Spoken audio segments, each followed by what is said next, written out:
sponsorship program. I don't want to talk about gun control. That's not what I want to talk about. I Oh, want to talk about weapon safety and sponsorship.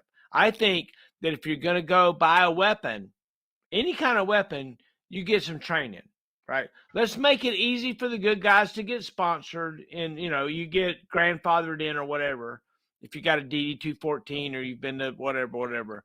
But for new folks, go get some training. Go learn how to load a revolver and a pistol and shoot a mhm. weapon and go through the training and get a card. And then if you want to buy a gun, you've got your card. Then you and a sponsor go to the gun store, and the sponsor also has a card. And this is voluntary. It's not legal. It's not some legal program got to have. No, it's just the pawn shops and the gun stores and the people Yeah, say, if you want to buy a gun, bring your uncle or a sponsor or somebody that says, hey, this guy's, not losing his mind right now, and let's sell him a gun, whatever it is. And then if you take a special class, then you can get access to AR and sniper rifles and all kinds of things. But a basic class, you can go buy something and get training to protect yourselves and your loved ones. In the yep, meantime, I think that we need more guns than less guns. We need right. trained people that are like in Alabama, Vestavia Hills. Just a couple days ago in Alabama, the state that I'm Yep, in, there's somebody walks into prayer meeting and starts shooting people up.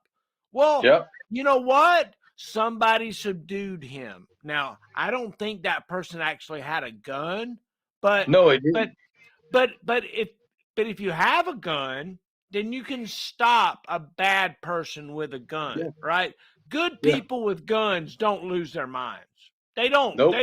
They go about their business and everything's fine. But if some crazy person shows up in the Walmart or in your Sunday school class and starts shooting people, at least if you have a gun, you can stop the event. That's it. I think it's great. But the secondary thing is over time we limit the access to people that agree to get the training, that agree to be a good guy. And I'm gonna tell you something. If you or I went to go buy a gun somewhere and we said, hey, would you come sponsor me and let me buy a gun? Right? We'd have 100 people that would say, yeah, of course I sponsor Joe Hafner to have a gun. The people that we want to make sure doesn't get a gun, they're not going to get a sponsor, right? Right? I'm with you, man. I'm And with you. and so that's what we have to do. We have to stop thinking about gun control, and we got to think about weapon safety and sponsorship. Because the answer isn't controlling guns. The answer is stopping the bad guy with a gun